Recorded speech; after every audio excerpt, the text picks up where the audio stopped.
Bismillahirrahmanirrahim. Assalamualaikum warahmatullahi wabarakatuh. Oke, teman-teman, kita hari ini akan berbincang-bincang ya tentang bagaimana sih hukum itu, tapi kita tarik ke dalam sebuah rumah tangga karena ada sebuah hal yang unik saya lihat di rumah tangga ini. Ada sebuah kekerasan atau pemerkosaan yang mana itu terjadi di dalam rumah tangga. Masa sih di dalam rumah tangga itu terjadi pemerkosaan? Mungkin hal itu kedengarannya lucu, tapi memang di dalam hukum positif kita itu memang ada sebuah pemerkosaan ya, yang terjadi di dalam rumah tangga. Misalkan lebih dikenal dengan marital rape. Ya, secara terminologi, marital ini berhubungan dengan perkawinan, sedangkan dengan rape ini berhubungan dengan pemerkosaan. Itu secara terminologinya. Mungkin tanpa berlama-lama lagi, saya serahkan ke Mas. Ya, memang kita menemukan ada beberapa istilah yang unik ya. Menurut saya itu unik ya. Ada istilah pemerkosaan dalam rumah tangga ya, atau yang kita kenal dengan istilah marital rape ya.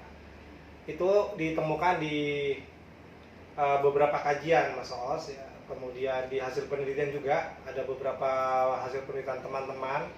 Itu juga fokus kajiannya terkait dengan perbuatan yang kita sebut dengan pemerkosaan dalam rumah tangga itu ya. Jadi mungkin bagi masyarakat awam aneh ya, kok bisa ada muncul istilah pemerkosaan dalam rumah tangga begitu ya. Tapi sekali lagi ini terminologi keilmuan, Mas Oos ya. Jadi untuk memudahkan memahami sebuah perbuatan ya, kemudian muncul istilah-istilah yang menurut saya ini unik ya. Istilah ini unik ya. Jadi istilah marital rape atau yang kita terjemahkan dengan bahasa pemerkosaan dalam rumah tangga itu sangat mungkin terjadi ya, sangat mungkin terjadi. Nah, memang itu mengarah pada perbuatan seperti pemerkosaan ya, karena ada unsur memaksa ya, memaksa orang lain untuk melakukan hubungan seksual ya. Kemudian terjadilah yang namanya kekerasan seksual ya, seperti yang dilarang ya dalam Undang-Undang Nomor 23 Tahun 2004 ya, Mas Oos ya, tentang penghapusan kekerasan dalam rumah tangga. Ya, di sana disebutkan ya, Mas Oos ya, gimana itu bunyinya, Mas Oos? Itu kalau nggak salah setiap orang dilarang ya berbuat hal-hal yang dianggap kekerasan ya. Salah satunya adalah kekerasan seksual ya. Jadi yang pertama itu kekerasan fisik, kekerasan psikis, kemudian kekerasan seksual ya. Itu kalau nggak salah di pasal 5 ya, Undang-Undang Nomor 2 Tahun 2004 tentang penghapusan kekerasan dalam rumah tangga. Bukan Undang-Undang Nomor 2, Nomor 23. Undang-Undang Nomor 23, mohon maaf ya. Jadi sekali lagi ini Mas Oos kebetulan jurusannya pidana ya. Insya Allah lebih sedikit tahu banyak tentang pasal-pasal pidana ya, termasuk di dalam undang-undang penghapusan kekerasan dalam rumah tangga, Undang-Undang Nomor 23 Tahun 2004 tentang penghapusan kekerasan dalam rumah tangga di pasal 5 ya. Di situ disebutkan bahwa tidak boleh terjadi yang namanya kekerasan ya, di lingkungan keluarga ya, dilakukan oleh siapapun dalam keluarga itu dan menimpa siapapun dalam lingkungan keluarga itu ya, baik istri, anak, suami ya, dan siapapun yang berada dalam rumah tangga itu ya. Tidak boleh melakukan kekerasan fisik, kekerasan psikis, dan kekerasan seksual ya. Jadi nah, kemudian ini yang dipakai oleh beberapa peneliti ya untuk menjerat terjadinya perbuatan yang namanya marital rape itu, Mas Oos ya. Jadi kalau ada unsur kekerasannya ya, dan itu kita sebut sebagai kekerasan seksual ya, karena memaksa orang lain ya. Dalam hal ini yang biasanya ya, mohon maaf ya, asumsi kita selalu yang dipaksa itu istri ya. Jadi dalam kondisi belum siap misalnya ya, atau lagi tidak mau melakukan hubungan seksual, kemudian dipaksa sebagaimana layaknya orang melakukan pemerkosaan terhadap orang lain di luar ikatan perkawinan ya. Nah, maka ini kemudian bisa diadukan dengan menggunakan pasal ini ya. Jadi kekerasan seksual itu bisa diadukan sebagai tindak pidana kekerasan dalam rumah rumah tangga, Mas Oos. Jadi sekali lagi ini delik aduan. Ya, harus ada pengaduan dari yang mengalami kekerasan seksual atau yang mengalami perbuatan marital rape ya, atau pemerkosaan dalam rumah tangga ya, baru kemudian bisa dilakukan proses hukumnya ya, kalau ada pengaduan dari dalam tanda petik korbannya ya. Nah, ini istilah penting yang perlu kita tahu ya. Jadi baru tahu kita ya kalau ternyata ada istilah unik ya, yang kita sebut dengan pemerkosaan dalam rumah tangga. Jadi di dalam rumah tangga ini tidak hanya menyangkut pada istri saja, bisa saja itu jadi pada anak ya. Intinya dalam ruang lingkup rumah tangga. Tapi kan ketika kita tarik ke dalam yang katakanlah umum, ini kan tadi khusus ke PKDRT, kita tarik ke dalam KUHP. Nah, di dalam KUHP itu di 285 tentang pemerkosaan itu dia itu menyatakan barang siapa yang memaksa orang lain ya, yang untuk melakukan sebuah hubungan bersetubuh yang mana itu di luar perkawinan, maka itu termasuk dalam pemerkosaan. Tapi kan itu ada bahasa atau unsur yang mana itu di luar perkawinan, Pak. Jadi itu yang termasuk dalam pemerkosaan itu di luar perkawinan. Bagaimana, mengapa ketika kita masuk ke PKDRT ini di dalam perkawinan, artinya ini bertentangan antara KUHP dan PKDRT. Kalau menurut saya tidak bertentangan ya. Jadi kalau marital rape atau pemerkosaan dalam rumah tangga itu dilakukan dalam rumah tangga ya. Dilakukan dalam rumah tangga. Nah, itu yang kemudian dijadikan dasar untuk diadukan ya. Karena di situ ada unsur kekerasan seksualnya ya. Jadi ada kekerasan seksual yang dilakukan ya, dan itu bisa diadukan ya, secara pidana. Yang kemudian ini disebut dengan istilah marital rape atau yang disebut dengan pemerkosaan dalam rumah tangga. Memang saya harus mengakui bahwa di KUHP memang tidak muncul istilah ini, Mas Oos.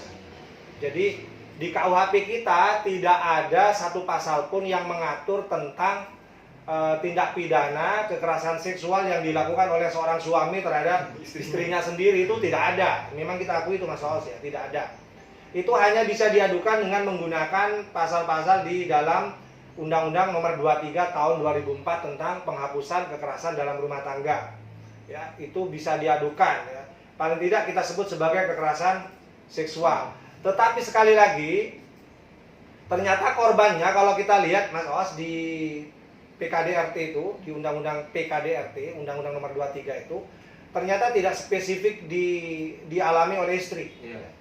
Jadi kekerasan seksual itu bisa dialami oleh orang lain, misalnya anak, ya, mohon maaf ya, bahkan mungkin suami juga, ya, suami. Ya. Karena memang istilah yang digunakan, bahasa yang digunakan di pasal 5 itu, Mas Oos, itu tidak menyebutkan spesifik dialami oleh istri, ya. Dialami oleh anak, dialami oleh suami. Tapi semua orang yang berada di lingkup rumah tangga itu bisa mengalami yang namanya kekerasan seksual ya. Jadi itu ya, sekedar menjelaskan ya, supaya kita tahu begitu. Nah, kembali yang disampaikan Mas Oos, kalau di KUHP itu, Mas Oos, di pasal 285 itu mengatur secara khusus tentang tindak pidana pemerkosaan ya. Kalau itu jelas pelakunya siapa. Ya. Jadi sekali lagi, kalau itu dilakukan terhadap orang lain di luar perkawinan ya. Jadi di luar perkawinan ini ya, kemudian ada unsur ancaman, kekerasan ya terhadap orang lain atau seorang perempuan ya, itu patut diduga telah melakukan tindak pidana yang namanya pemerkosaan ya. Nah, itu. Jadi pemerkosaan dengan marital rape itu beda. Kalau marital rape itu dilakukan di dalam rumah tangga yang itu diikat dengan perkawinan yang sah. Nah, tapi kalau pemerkosaan ini pasal 285 ini terjadi atau dilakukan di luar perkawinan yang sah. Ya. Ya. Tapi jadi gini, terkait dengan saya baca filosofisnya dari Undang-Undang PKDRT ini, mengapa di dalam undang-undang ini kok lebih kepada perlindungan perempuannya, Pak? Laki-laki kok tidak ditonjolkan? Apakah memang benar ya? Saya merasa kok jadi seperti itu apakah memang benar di Indonesia itu lebih kepada perlindungan perempuannya daripada laki-lakinya? Ya ini kalau kita baca filosofinya, asbabun nuzulnya, undang-undang itu memang diutamakan sepertinya lebih cenderung ya, kalau saya lebih cenderung dalam rangka untuk melindungi perempuan dan anak. Tapi bisa saja terjadi pada laki-laki juga. Sangat mungkin juga terjadi pada laki-laki, makanya ada keberanian untuk menafsirkan, ya, jadi lebih luas lagi bahwa yang namanya kekerasan dalam rumah tangga itu ternyata tidak hanya dialami oleh seorang istri atau seorang anak ya, tapi bisa juga terjadi dialami oleh seorang suami. Dan di beberapa kasus saya perhatikan juga ada ditemukan seorang suami mengalami kekerasan.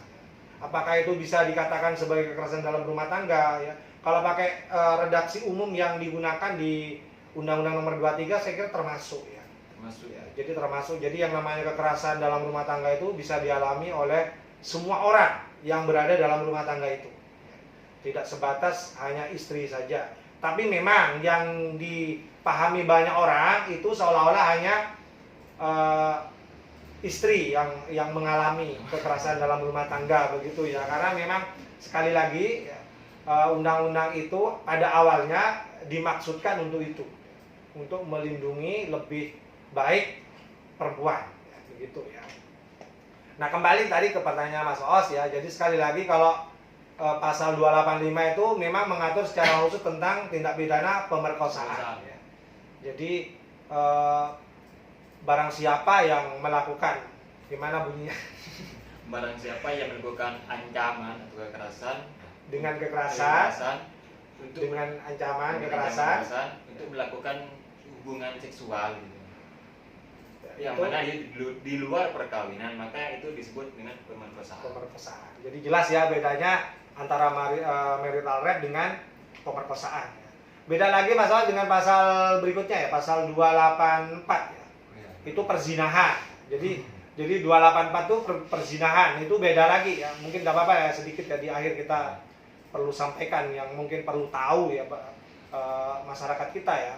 Jadi kalau perzinahan di pasal 284 itu ternyata hanya bagi mereka yang terikat hubungan perkawinan. Ya. Jadi kalau ada orang terikat hubungan perkawinan, ya, kemudian melakukan hubungan seksual dengan orang lain, ya, maka itu dapat diduga melakukan yang namanya tindak pidana perzinahan. Artinya di sini yang disebut zina itu, makanya salah satunya harus di dalam perkawinan. Bagaimana kalau misalkan ini sama-sama tidak kawin? Berarti ini tidak masuk dalam zina. Tidak termasuk.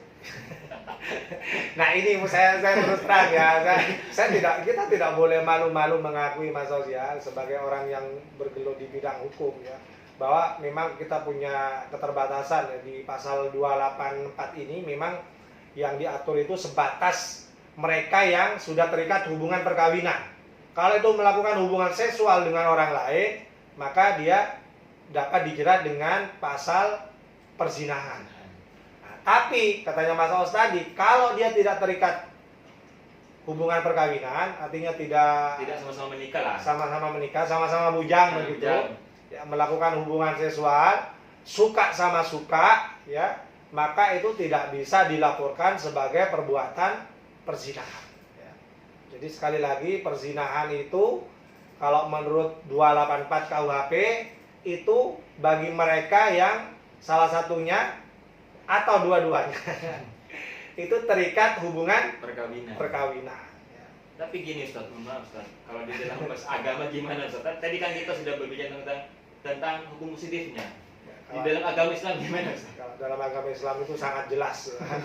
Ya, sangat jelas. Jadi yang namanya perbuatan zina itu dilakukan oleh siapapun, ya, baik itu sudah menikah atau belum menikah.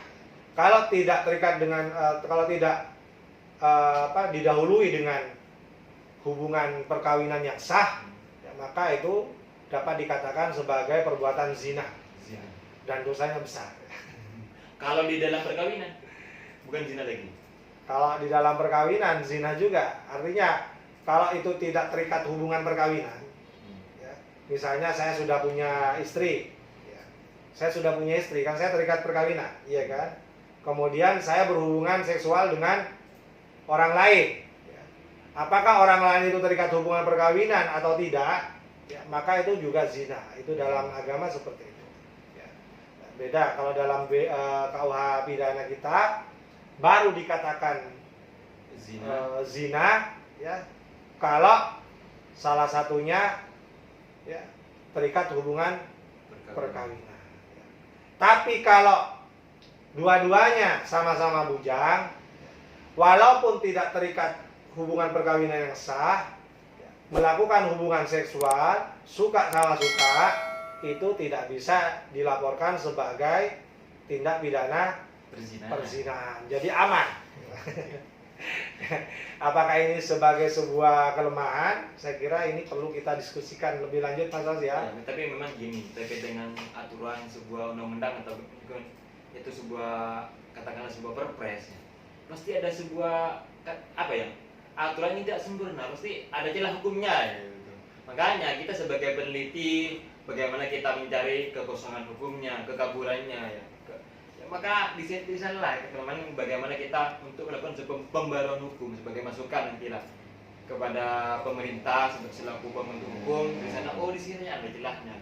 Ya, saya berharap teman-teman yang suka penelitian, ya, cobalah lakukan penelitian-penelitian hukum normatif, ya, untuk mengkaji pasal-pasal yang dianggap masih kurang atau lemah gitu, ya. Seperti tadi ya, di awal tuh Mas Os. Jadi ternyata marital rape itu kalau menggunakan pasal 5 Undang-Undang Nomor 23 Tahun 2004 itu memang tidak spesifik kepada istri. Jadi kekerasan itu tidak hanya dialami oleh istri, ya, tapi juga bisa dialami oleh siapapun dalam keluarga itu. Ya. Nah, tapi untuk menjerat dugaan terjadinya pemerkosaan dalam rumah tangga, ya menggunakan pasal yang itu, yang tidak spesifik itu maksudnya gitu loh, ya, bahwa telah terjadi yang namanya kekerasan seksual. Ini kan norma yang menurut saya masih harus dijelaskan melalui penelitian-penelitian. Ya, saya kira itu yang perlu saya jelaskan pada hari ini. Ya. Oke.